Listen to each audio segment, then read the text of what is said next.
Now, I appreciate it. Something else I'm getting tired of is all this stupid bullshit we have to listen to all the time about children. It's all you hear in this country. Children. Help the children. What about the children? Save the children. You know what I say? Fuck the children. Fuck them. They're getting entirely too much attention. And I know what you're thinking. You say, Jesus, he's not going to attack children, is he? Yes, he is. He's going to attack children. And remember, this is Mr. Conductor talking. I know what I'm talking about. I know what I'm talking about.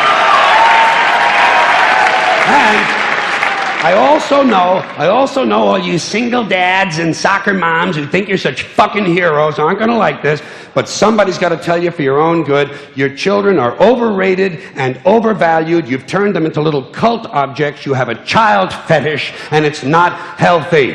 And don't give me that weak shit. Well, I love my children. Fuck you. Everybody loves their children. Doesn't make you special. John Wayne Gacy loved his children. Kept them all right out in the yard near the garage. That's not what I'm talking about. What I'm talking about is this constant mindless yammering in the media, this neurotic fixation that somehow everything has to be revolved around children. It's completely out of balance. Listen, there are a couple of things about kids you have to remember. First of all, they're not all cute, okay? In fact, if you look at them close, some of them are rather unpleasant looking. And a lot of them don't smell too good either. The little ones in particular seem to have a kind of urine and sour milk combination or something. Stay with me on this. The sooner you face it, the better off you're going to be. Second premise, not all children are smart and clever. Got that? Kids are like any other group of people. A few winners, a whole lot of losers. There are a lot of loser kids out there who simply aren't going anywhere. And you can't save them all. You can't save them all. You got to let them go. You got to cut them loose. You got to stop overprotecting them because you're making them too soft. Today's kids are way too soft. For one thing, there's too much emphasis on safety. Child-proof medicine bottles and fireproof pajamas, child restraints and car seats and helmets, bicycles, skateboard, baseball helmets. Kids have to wear helmets now for everything but jerking off. Grown-ups have taken all the fun out of being a kid just to save a few thousand lives. It's pathetic. It's pathetic. What's happening is, you know what it is? These baby boomers, these soft, fruity baby boomers, are raising an entire generation of soft, fruity kids who aren't even allowed to have hazardous toys, for Christ's sakes. Hazardous toys. Shit, whatever happened to natural selection? Survival of the fittest. The kid who swallows too many marbles doesn't grow up to have kids of his own. Simple as that. Simple. Nature knows best. We're saving entirely too many lives in this country of all ages. Nature should be allowed to do its job of killing off the weak and sickly and ignorant people without interference from airbags and batting helmets. Just think of it as passive eugenics, okay? Now, here's another example of overprotection. Did you ever notice on the TV news, every time some guy with an AK-47 strolls onto a schoolyard and kills 3 or 4 kids and a couple of teachers, the next day, the school is overrun with counselors and psychiatrists and grief counselors and trauma therapists trying to help the children cope. Shit, when I was in school, someone came to our school and killed 3 or 4 of us. We went right on with our arithmetic. 35 classmates minus 4 equals 31. We were tough. I say if kids can handle the violence at home, they ought to be able to handle the violence in school. I'm not worried about guns in school. You know what I'm waiting for? Guns in church. That's going to be a lot of fun. And it'll happen. You watch. Some nut will go fucking ape shit in the church, and they'll refer to him as a disgruntled worshiper. Here's another bunch of ignorant shit. School uniforms. Bad theory. The idea that if kids wear uniforms to school, it helps keep order. Don't these schools do enough damage making all these kids think alike? Now they're going to get them to look alike, too? And it's not a new idea. I first saw it in old newsreels from the 1930s, but it was hard to understand because the narration was in German.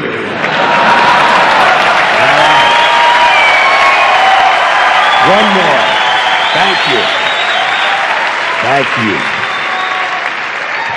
One more item about children, and that is this superstitious nonsense that blames tobacco companies for kids who smoke.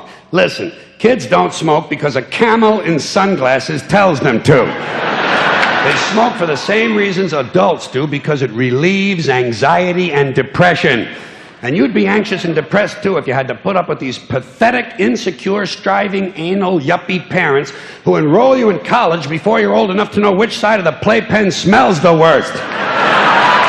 And then they fill you full of Ritalin and drag you all over town in search of meaningless structure. Little League, Cub Scouts, swimming, soccer, karate, piano, bagpipes, watercolors, witchcraft, glass blowing, and dildo practice.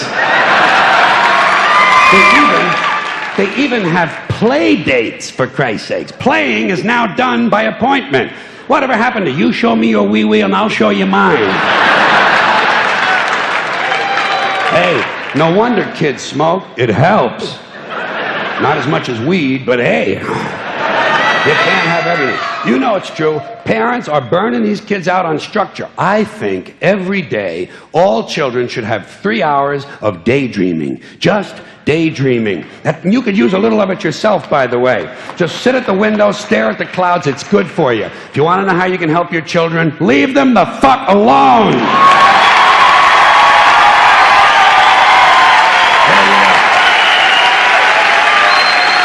Thank you all very much. Now, what am I talking about? Okay. All right, now a little change of pace, a little change of intensity. I want you to know what's on television tonight on the other channels. I always like people to know what it is they're missing by listening to my shit.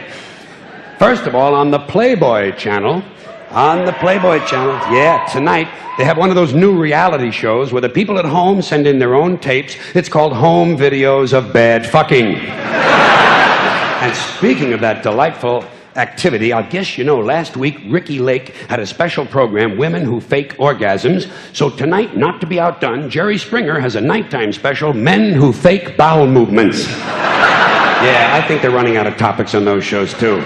Sally Jesse's next show is Rapists Who Force Their Victims to Play Yahtzee Beforehand. Getting a little strange on daytime TV.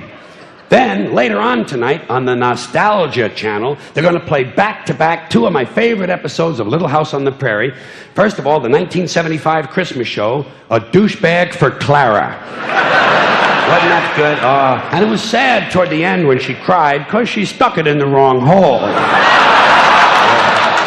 But as they say in the U.S. Navy, there is no wrong hole. And then, right after that, they're going to play my favorite Little House on the Prairie of all times, Missy Takes a Big Dump in the Woods. And that was interesting, I thought, because she had on the high heels and the long dress, and it was fun to watch how she had to maneuver through the poison sumac. And they didn't have toilet paper in those days. She had to use a series of pine cones. And she was pulling them in the wrong direction. Yes. I understand toward the end of the show they had to bleep out a lot of screaming and foul language.